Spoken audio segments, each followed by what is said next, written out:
Yo, what is up guys? Welcome back to the SUPES channel. My name is Matthew Ramos and on this channel I aim to entertain, inform, and inspire using the topic of discussion as always, which is superheroes. So guys, today's video is a continuation of one of my previous videos where I discussed the first act of Avengers Endgame.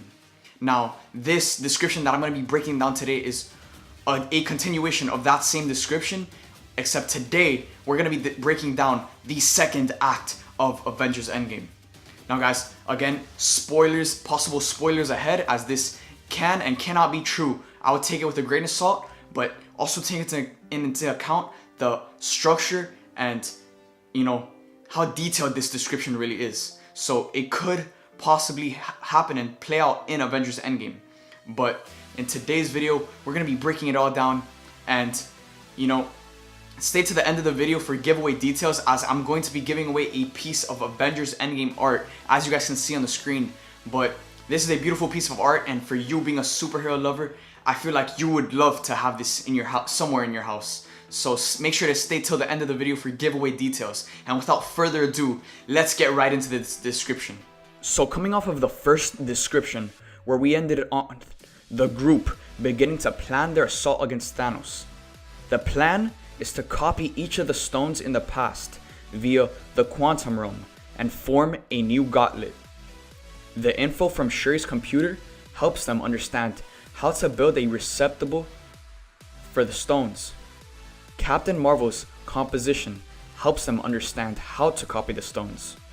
Once they get the new gauntlet, they will undo the snap and then attempt to kill Thanos to keep him from doing more damage. Ant-Man will help one team enter the quantum realm, and Captain Marvel will help the other team pass through it. We get a time skip montage that brings us into the second act of the film. They aren't explicit about how long the skip is, but it isn't nearly as long as the other leaks have suggested, maybe a few weeks max. In the montage, Tony reworks some old tech with Banner and Rocket to make devices for copying the stones. They also make suits for everyone. We got a sneak peek at the Warbuster armor. Cap gets his shield back. Before they set off, there are some character moments. Thor and Ronan discuss the loss of their families. Nat and Banner talk about Banner being unable to summon the Hulk. And Tony and Steve have an awkward conversation about working together again. The team then heads out in two groups. One will get the Space and Mind Stones, and the other will get the Reality and Power Stones.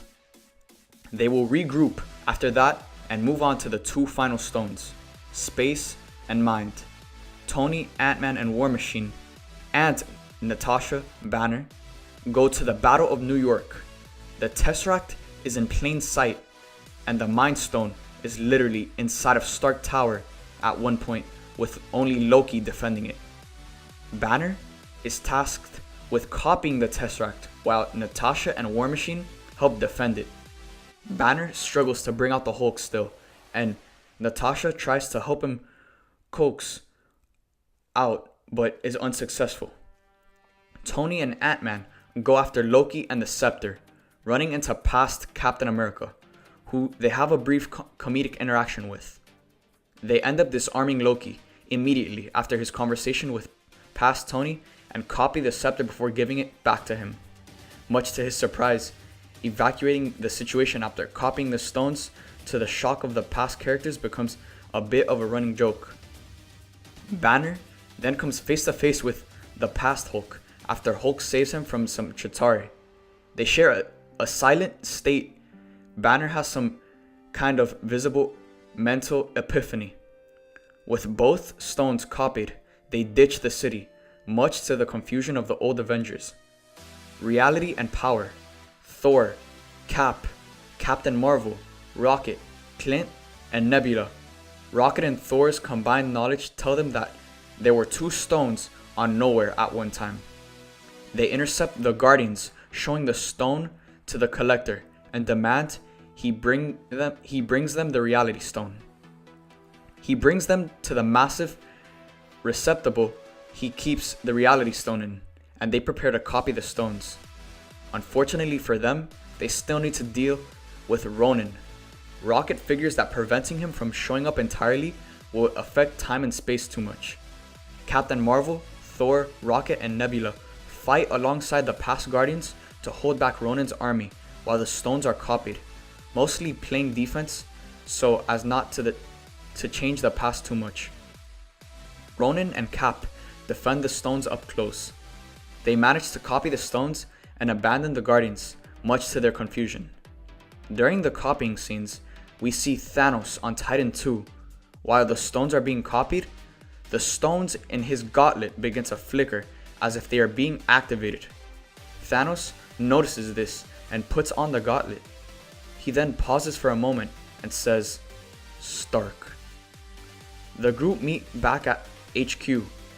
On the way through the quantum realm, Tony sees that he and Pepper have a daughter in the future. They repair the equipment and Cap congratulates Tony on a clever plan. They send Thor and Cap to go find Wong for the next phase of the plan.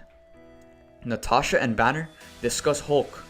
Banner realizes that he hasn't been appreciative of the Hulk saving his butt and treats him like a child.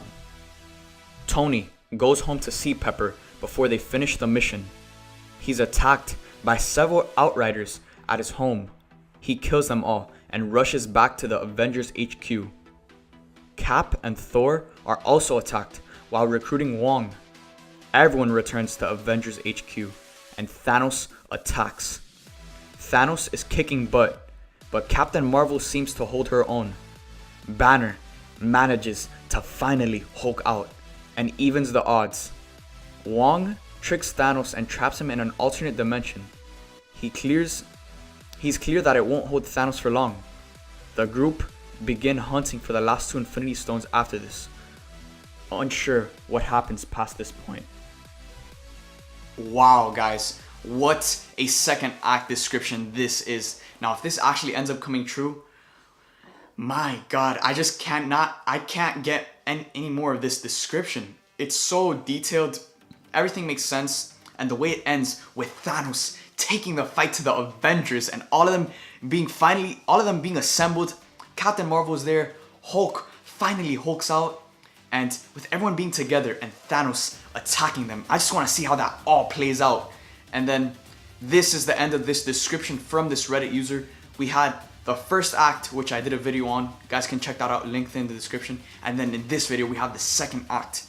Now, the person never made a third act, but I'm dying to see what happens next after reading this description. Even if it doesn't come true on the big screen, this is still such a fun story to keep along with, and this whole description is so well properly structured, and it's awesome. So guys, let me know in the comment section down below, what do you think of the second act description of Avengers Endgame? Now, getting into the giveaway details. So guys, I'm giving away this piece of Avengers Endgame art. You guys can check out the artist linked in the description, and to win this piece of art, all you guys need to do is like this video, shoot a comment down below, and subscribe to my channel. Do that and you'll win this piece of art. This is a beautiful piece of art and any superhero fan would love to have this in their house. So make sure to follow those steps so you can have a shot of winning this piece of Avengers Endgame art. So there you guys have it. If you guys enjoyed this video, make sure to subscribe and hit that like button. Thank you guys for watching. I hope you guys enjoyed, and see you guys next time.